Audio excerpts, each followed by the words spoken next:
So after our design of a database, now we are confident that our database works. If we try to add something, now we are now moving into development of a REST web services. So the first thing that we would want to do is create a service that sort of connects to our database and dump data into the database. So for example, if you want to create a farmer, then we would want a service. So the way I usually do it is to create a service folder. Then inside my service folder, I create a new class. But this time is now an interface because it is a service that connects whatever object that we have here with the database table. So we are going to be using the JPA. As we always say, a JPA is the Java Persistent API that's used by Spring to connect to databases. So I'll create a farmer repository, right? So our farmer repository will be added inside our service model, right? So inside there, we will do this. We'll extend this to JPA repository. JPA repository, right? So this JPA repository is an interface that's already there in Java, and it takes a type which is a farmer. Then it takes the primary key of that farmer. So if you manage to do this, then you have successfully created your repository. So for each entity that you have in your system, you must have a one-to-one mapping with the service. Because if you're creating a farmer, you need to map that entity to the database table. So automatically this JPA repository will create methods for you. You can see it, right? So it has a list of methods that it exposes to. So it exposes a list of types. For our case, is a type farmer that we are going to be exposed, and we can do a find all, we can do a find by ID, we can save and flash, we can delete in a batch, we can delete all in a batch, get one, find one, and stuff like that, and all those kind of things that you may want to do, right? So out of the box, we no longer need to write code that finds one farmer, code that finds all farmers, and stuff like that. So from nowhere, we are able to do all those things because we have an interface that we can extend to, and this also has it can also do sorting and paginated resources and query example executor and all that kind of things that you may want to do. So quite fascinating. So I will just keep in I'll just give you the list of methods, for example, for a farmer that we may want to have in this case, so that you guys can play with it, right? So here, let's say we want these kinds of methods. We just write a simple code like this, optional farmer. So this optional is sort of a data type that you can query on. It's actually a Java thing. I don't know if it exists in some other languages.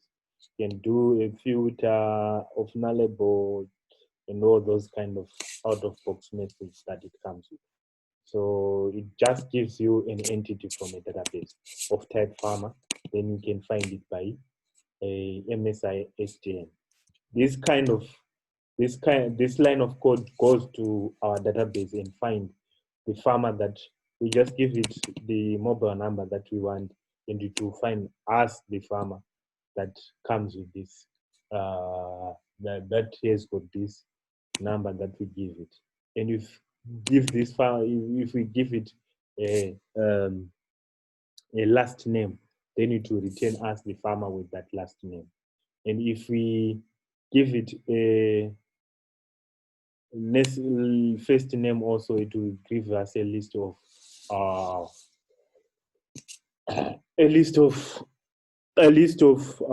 farmers with that first name. And also we can, what kind of a query can you make on a farmer's entity? Let's say you want a list of farmers, right? A list of farmers, and we want to find them.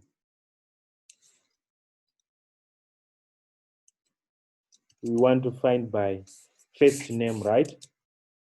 And we want to find all farmers that are, what that is a first name, and they are first name net district. So we want something like this. Then we do this. We just write first name and district like that. Then we go on to give it a string. First name, comma, string. Is it a string or it's a long? And the long district ID.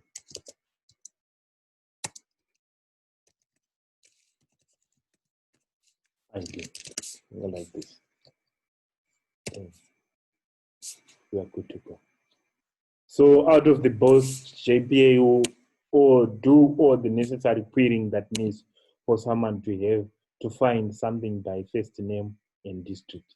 So that's all you need to do all that stuff to work, right? So you'll find that in some other cases, you may need specific functions or specific, you may need to specify that I need, let's say, different requirements at different times. And also, this JPA thing is sort of a low-level class that connects to our database. So in terms of application structure, we don't really need to call this database service at a very, very high level. You see when we are writing our endpoints. So I don't prefer to write an endpoint that connects directly to JPA. So what I usually do, I create another interface here,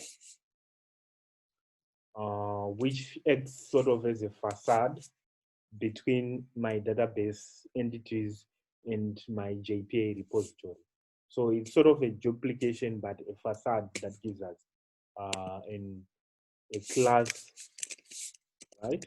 A class that needs to farmer service. So you only understand this when you do something called design.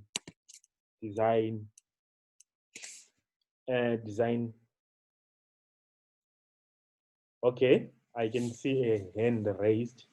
Let's attend to that. Yes, you can tell me your question so that I can respond to you. Say, I just wanted to ask about what is a facade? A facade. Okay. So I'm going into the deeper things of programming. So a facade is sort of a design pattern, right? Whereby when you are writing your software system, right? Yes. You don't want to make a system whereby this class is instantiated in this class and also instantiated in this class and also instantiated in this class, right? Or you are directly instantiating this class. But this class is sort of, you want something that has got a single responsibility, right? So this farmer repository is its own responsibility is to connect to the database, do queries in the database. and return us a Okay. result, right? So for Okay. us not to extensiate this service directly, we would want something sort of an interface whereby we just call it to do something, and then this one does that thing. So instead of calling this repository JPA repository, let's create a separate entity, which will say, so if Facade is sort of munyayo wamunotaura nayo kuti isusu nyaya dzekuzoti tazotukatezvara nekuita sei sei hatidzidi. So sha iwe ndonotaura nehama dzako nemasawiro ako otiwana wavo isusu tiri kuno kana wauya tokupa mari yako yaunenge uchida. Okay. Then we just want Right. go and tell them we want their baby. It's none of their business. Okay. What we do. He spies things for us, but we, okay. Yes, that's sort of a facade. So it's an okay. Thank you. All right, I think I understood. So the facade will contain sort of an abstract idea of how what a database can do for you. So I've already created this method for you guys. So I'll just copy them here.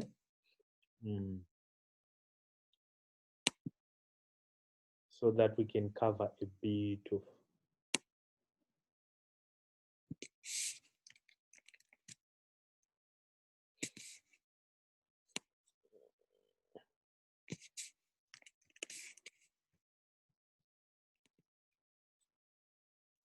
So inside my facade, I have exposed this method.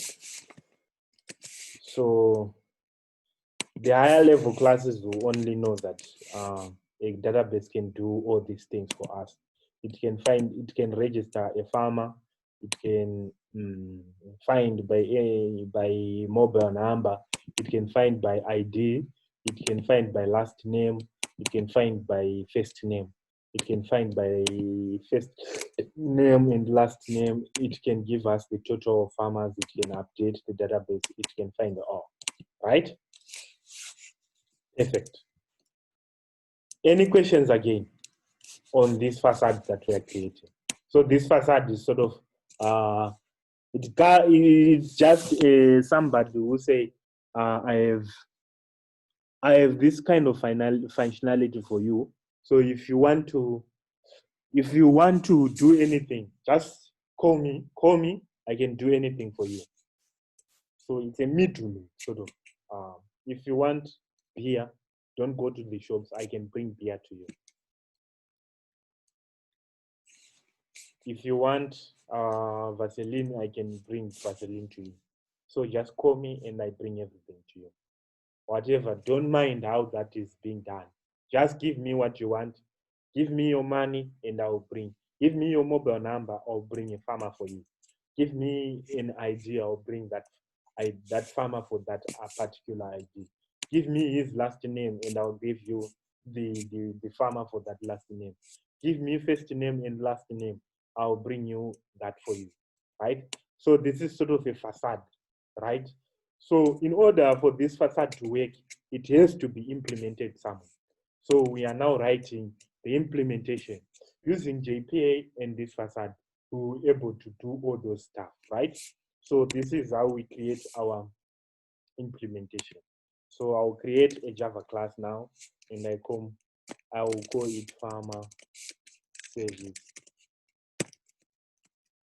Our Safaris, this is farmer service implementation. So I'll just do this to it, then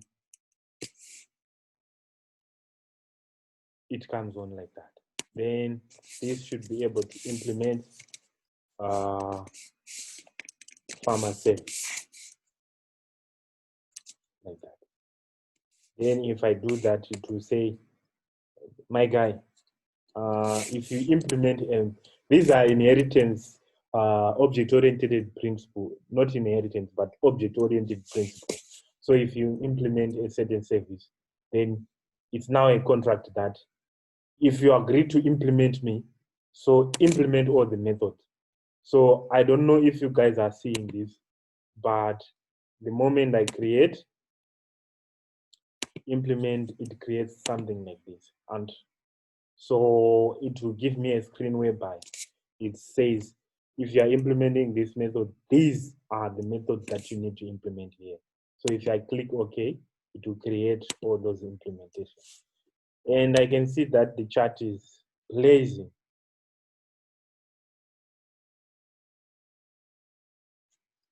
Yes, Mbayo is saying, is this facade more like an API? Yes, this is the API, the endpoint. I'm exposing all functionality at a single class.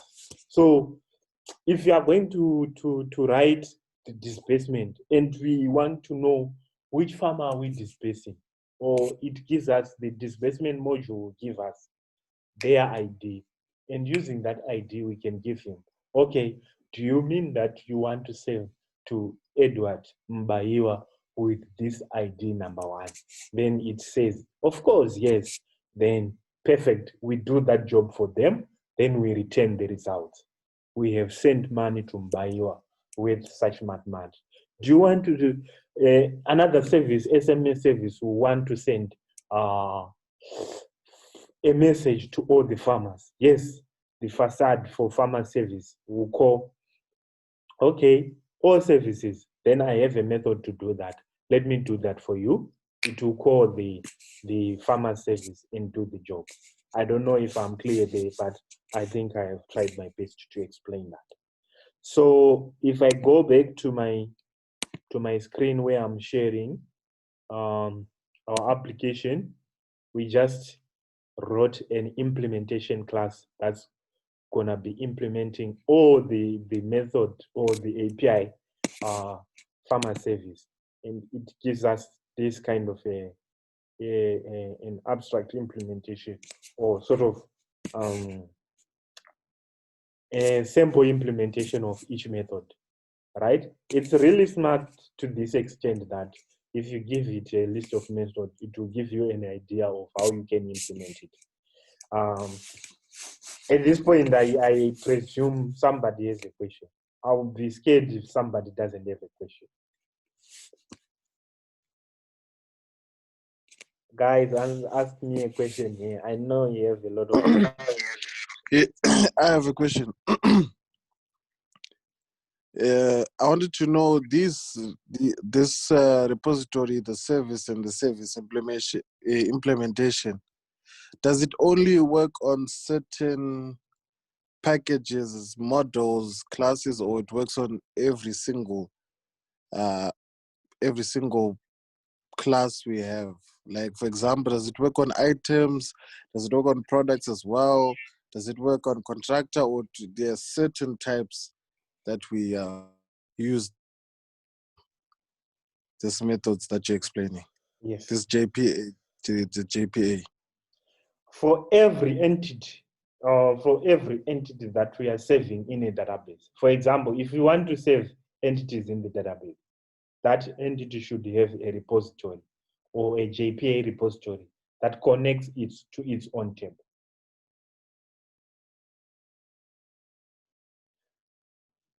But in terms of innovation, if you feel this is enough, you could develop your own class that does, it will just take an entity, you give it item, it will just save that entity.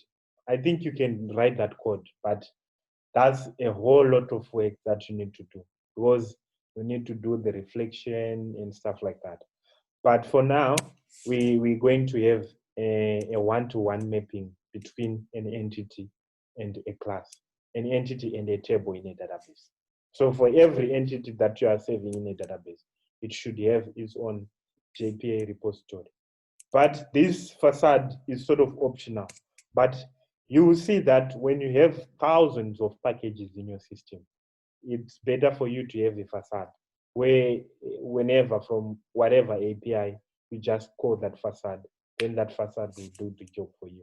So it's actually easier to manipulate results and stuff like that. I hope you are answered. Yes, thank you. Thank you. Anyone else?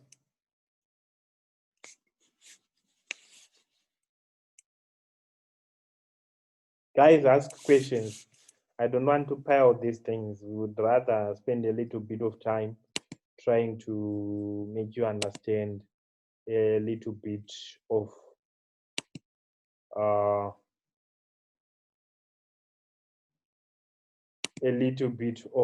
JPA and its implementation.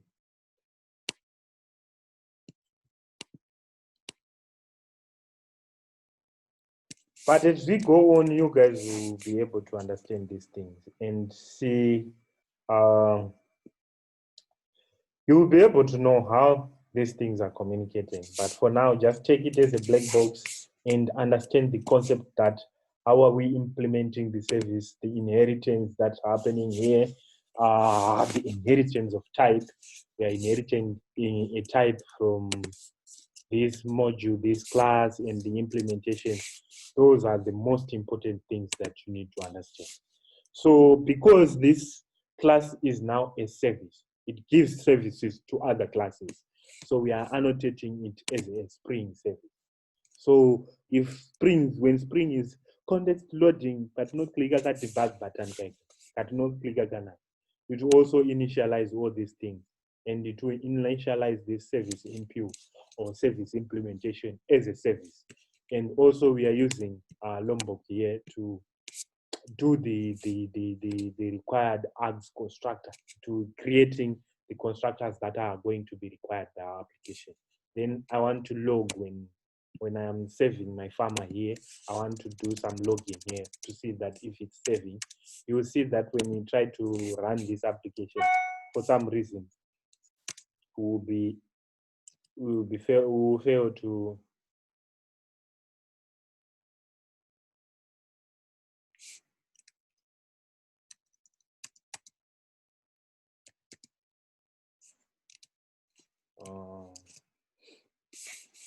Let me just do this.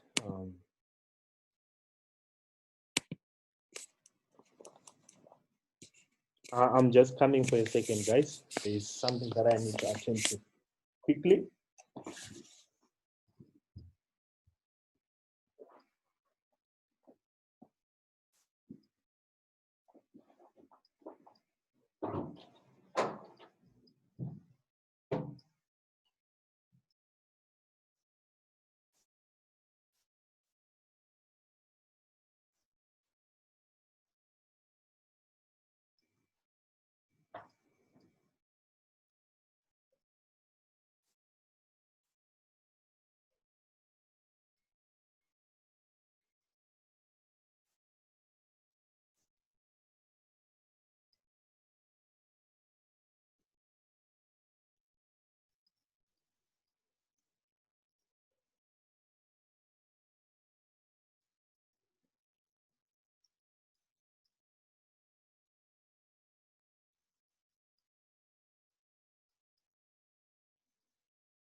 So guys, Chance DeFries is just joining us.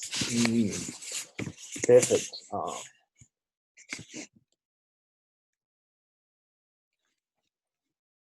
So any questions here, guys, before we?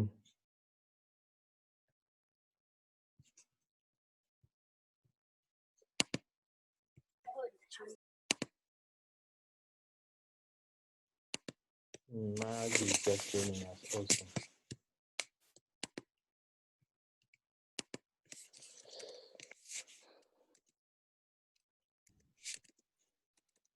So here I'm just logging this information. I wanted if the farmer is correct, what are the values?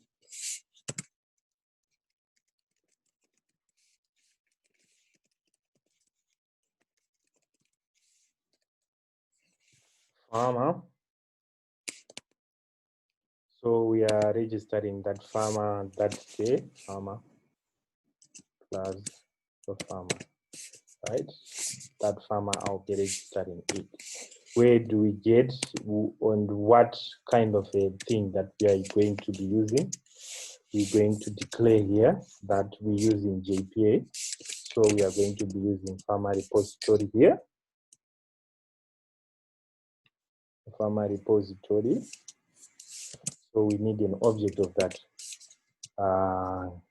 class. So we are going to be using JPA. That's why I'm declaring an object of type farmer repository here, right? So if I do this now, I can be able to implement that class here now. So I'll use this object now, farmer repository, then save. Then what do we want to save? A farmer. Then this will do us a job, a good job, saving the farm.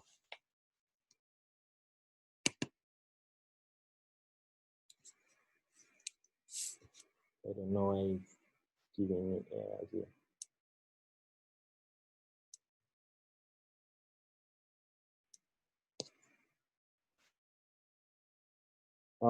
Because I'm just being informed here that farmer repository is returning and it's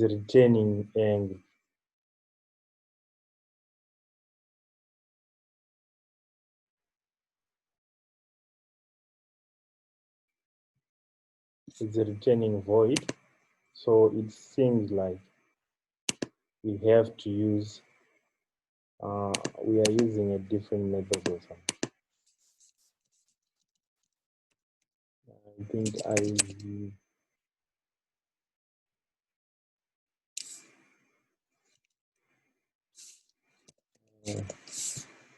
then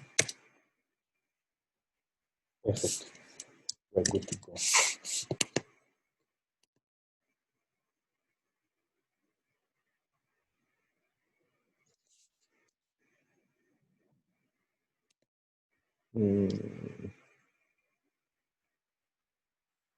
It returns the type, so there should be some error.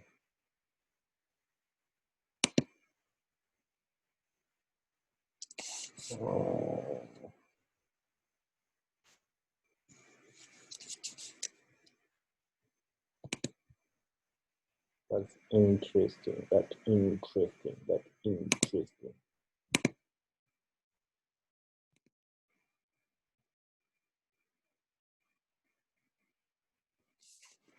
Okay. I'm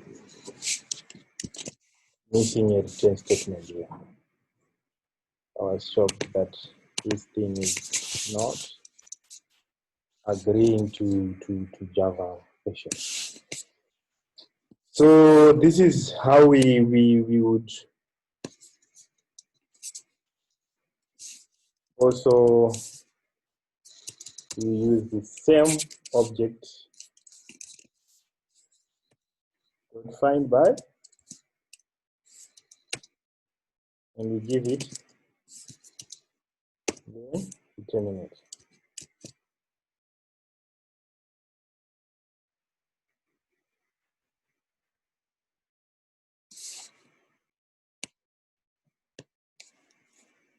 Any questions, guys? I know you guys are having a trouble connecting the dots. Is it? Or is just existing in my mind?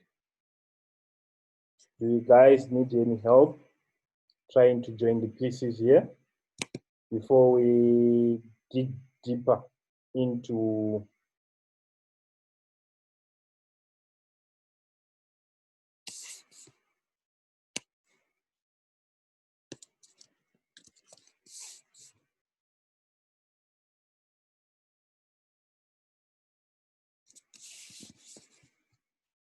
no questions? Should I continue?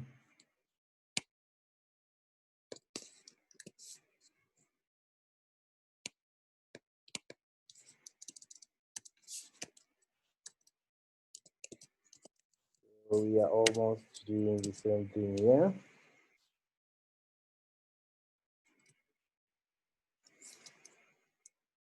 And the last name is the last name. Then we are good to go. So any method in JPA, we use the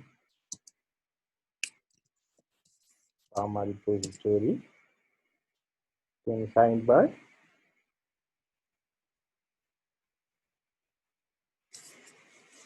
Find by last name here, last name, first name, first name.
We also want log because we are sending things to the Bama log. Dot info.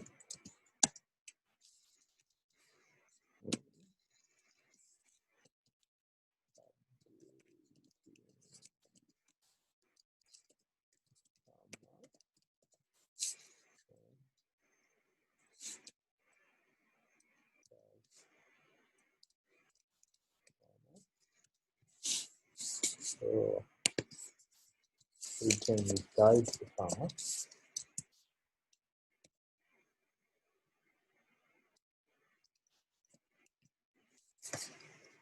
Return this guide to farmer. Let's see this.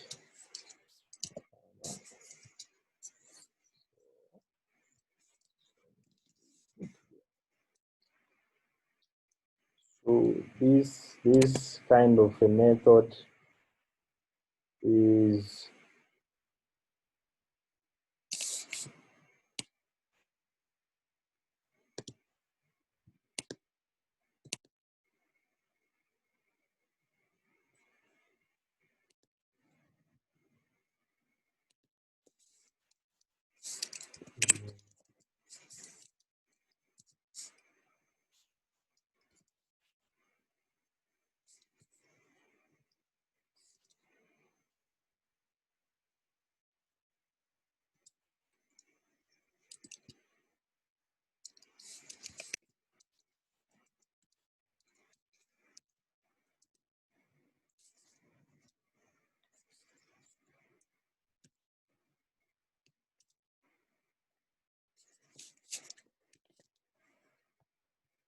so this one finds all, but it returns you a page netted response. So if you want to give it to return 10 elements, you just give 10 elements here. Then it will get you page netted results. So per page, if you want 10, then you just put 10.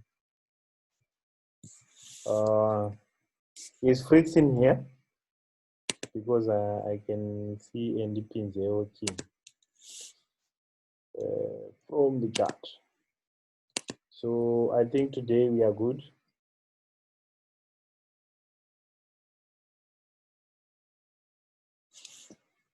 Bayo is asking, so page netted no shanda pap. You know the auto wiring no shanda pap. Here is auto wiring, my young brother.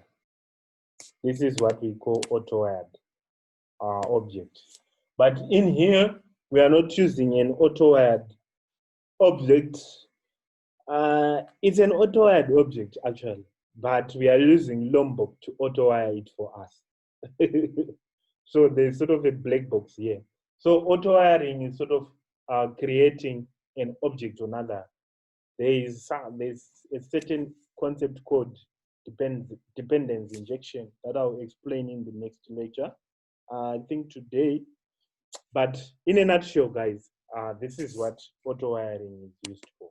Yeah, you want an object of another class in another class, or you are depending on an object from another class, and you want to use it in this class. For example, this service implementation depends on JPA class, so we are auto wiring it here so that that object can be used to save in a database. So this object is being used here. That's auto wiring. That's auto wiring. It's being auto wired in the farmer service implementation. So in our next lecture, we explain all those things. But for now, let's call it a day, I think, because our time is not on our side. I'll just try to run in this lecture so that you guys can be able to see if I have written spaghetti codes here. Then boom, all seems fine. And we have our service running. In the next lecture, we'll be writing our endpoints, which is sort of the higher level of an API now. An endpoint is something that you connect to, or our clients connect to this service now, which is a lower level service connecting to save data in the database.